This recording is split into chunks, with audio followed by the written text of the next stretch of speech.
Taiwan को आखिर क्यों बचाना चाहता है भारत? चीन ताइवान तनाव के बीच पीएम मोदी की तस्वीर ने मचाया तहलका। चाइना ताइवान पर कब्जा क्यों करना चाहता है? क्या पीएम मोदी के फैसले चीन के लिए बड़ा मुश्किल खड़ा कर सकता है? रूस और यूक्रेन युद्ध के बाद से ही ये अनुमान लगाए जा रहे थे कि चीन भी ताइवान पर हमला कर सकता है। ताइवान को लेकर एक बार फिर चीन और अमेरिका आमने सामने आ गए हैं। फिलहाल अमेरिका और चीन के तनाव के बीच एक भारत और मालदीव का मुलाकात चर्चा का विषय बना हुआ है।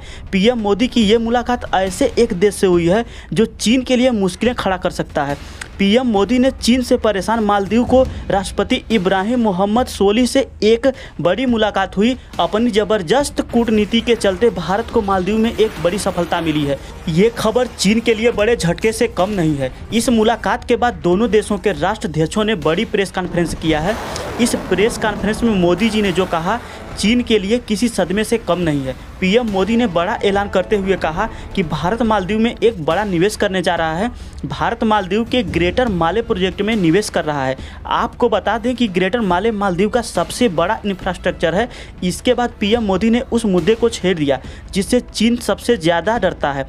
पीएम मोदी ने कहा, हिंद महासागर में चल रहा अपराध, आतंकवाद और ड्रग्स तस्करी बड़ी चुनौती है। इसलिए पूरा क्षेत्र के रक्षा एवं सुरक्षा के लिए भारत एवं मालदीव को एक साथ आना जरूरी है। मालदीव एक ऐसे महत्वपूर्ण जहाज मार्ग से सटा हुआ है जिससे होकर चीन, जापान और भारत जैसे कई देशों की ऊर्जा आपूर्ति होती है। मालदीव भारत के लक्षद्वीप से महज 700 किलोमीटर है, इसलिए चीन मालदीव दूर है। कर्ज के जरिए घुसपैठ कर रहा था, लेकिन भारत के कूटनीति के चलते चीन को जोरदार झटका लगा है।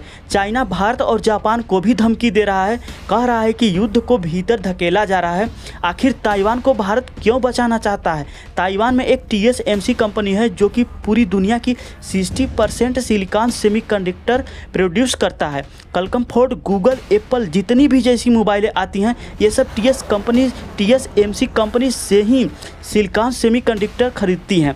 इसलिए भारत के साथ साथ पूरी दुनिया ताइवान को बचाना चाहती है कि ताइवान जाने का मतलब है 60% सिलिकॉन सेमीकंडक्टर का मार्केट है जो कि चाइना के पास चला जाएगा। इसलिए पूरी दुनिया ताइवान को बचाने में जुड़ी हुई है, जिसमें अमेरिका सॉफ्टवेयर की दुनिया में काफ़ी आगे है।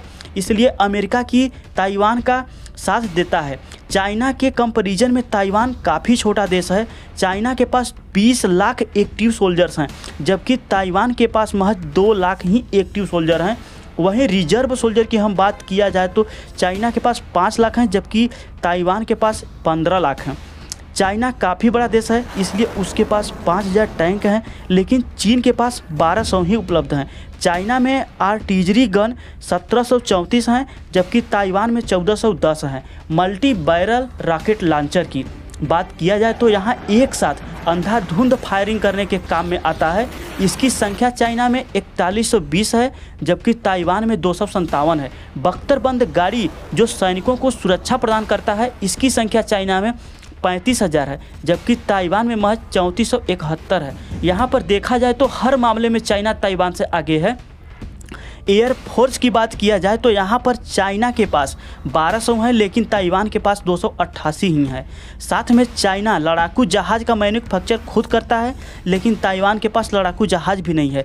हेलीकॉप्टर जो छोटी तथा बड़ी टारगेट को हिट करता है, इस मामले में भी ताइवान चाइना से पीछे है। युद्धक हेलीकॉप्टर चाइना के पास 281 हैं, जबकि ताइवान के पास 91 है। वहीं ट्रांसपोर्ट एयरक्राफ्ट की बात किया जाए तो चाइना के पास 286 है, जबकि ताइवान के पास 19 ही है। चाइना के पास नेवी की संख्या 777 है और ताइवान के पास 117 है।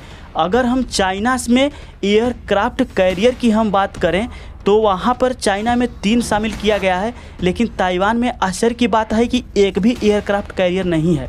सबमरीन की बात किया जाए तो पूरी दुनिया में सबमरीन सबसे ज़्यादा चाइना के पास ही है। इसकी कुल संख्या 79 है, जबकि ताइवान में महज 4 है। इस मामले में ताइवान काफ़ी छोटा है चीन से, इसलिए भारत के साथ साथ पूरी दुनिया ताइवान को बचाने में लगा हुआ है। इस वीडियो पर आपकी क्या राय है, आप कमेंट करके ज़रूर बताएं। Bureau report, public research centre.